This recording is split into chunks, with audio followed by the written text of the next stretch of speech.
Oh, hello and welcome. Make certain you hit the like and subscribe button for more videos on the occult, the paranormal, and Victorian culture. Also, hit that notification bell so that you can be alerted when my videos pop up. Imagine the setting of a ghost story. Close your eyes. Do you picture a haunted, dark, old house lit by candles? A single solo figure playing in the organ in the darkness? Or, when you picture a ghost story, do you imagine neon lights and the clink-clanking sound of gambling machines? If you thought of the latter, you would be thinking of tonight's story. This is a true story that has happened to me. I get asked frequently about the otherworldly experiences that I have gone through. I've lived all over the world, and I've lived in some very haunted places, mostly because I wouldn't want to live in a place that wasn't haunted. I would feel terribly alone. So, Vegas happens to be a haunted place, believe it or not. This story takes place about 15 years ago. Yours truly played Freddie Mercury. I was a singing blackjack dealer in one of the hotel casinos.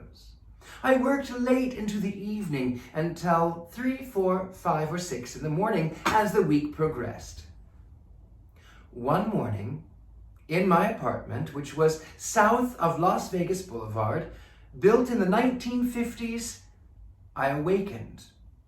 I awakened abruptly from the door in my bedroom opening up and slamming shut as if by an unseen hand. I startled awake and I looked about, but everything seemed normal. The doors were all locked, the windows were all shut, the blinds, the drapes were all pulled. Everything was in its place.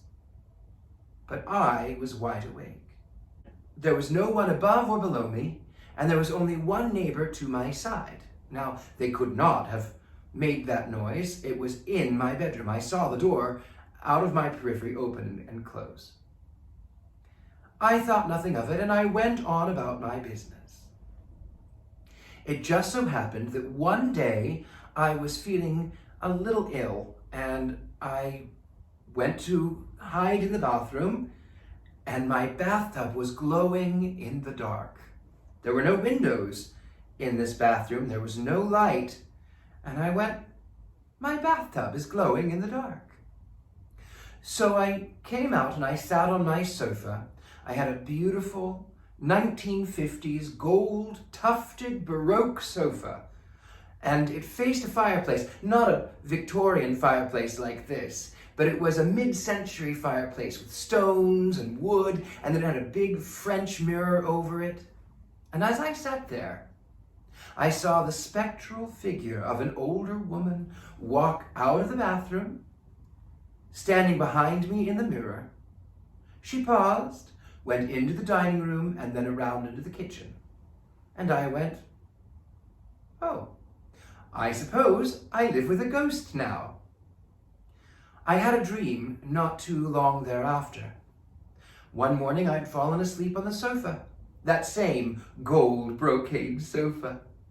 And in this dream was the woman that I had been seeing. She walks over and says, "It's only me. I'm here to look after things as I've always done." And I let it go, and she was very pleasant, very sweet. And we got on quite well, and I talked to her every day. I would come home and I would say, I called her Betty. I would say, "Betty, I'm home. Betty, I'm home. I'm home. I'm here." Well, every Tuesday, I had a party for all of my friends, catered, the whole 9 yards. We would start at 3 o'clock for afternoon tea. Then we would play games and we would have dinner around 6 or 7 o'clock in the evening. We would then play more games, and as the night progressed, they would all gather around, some on the sofa, some on the floor, all in front of the fire. And I would read them classic novels from the 19th century. Then everyone would, after dozing ever so slightly, would get up and leave. Well, one morning, one of my friends said to me, he called me Freddie for obvious reasons. He called me Freddie. He says, "Freddie, I don't want you to think I'm crazy, I said, no, I would never think that. Please, go on. He says, no, I saw something. I said, tell me what you saw. He said, I just saw a woman come out of your bathroom, walk down the hallway, stop behind the sofa, go into the dining room, and then into the kitchen. And I said, oh, that is my friend Betty. She won't hurt you. She's harmless. But I'll have a talk with her. So after my friends had left, I sat down with this spectral figure and I said, I see you and I love you and I welcome you. You are as welcome in this home as I am. We're together in this. But my friends do not understand you. And I don't want to be rude, but please don't frighten my friends. She never did again. Though there is one more encounter that to this day makes me laugh. I had gone to an LGBTQ mixer. That's what some people do. I went to this mixer and they said, well, you can't come in unless you wear a name tag. And I don't like name tags. I don't wear anything unless I want to. So they said, well, you have to have it. So I wrote the wrong name and I took it off and I put it on my behind. And I walked around and I said, ha ha. Well, one fellow thought it was quite clever and took his name and put it in his front. And I said, okay. And we began to talk. And we hit it off. He was an interesting figure. Then we went back to my house for tea. And he took his sunglasses off, set them on the table.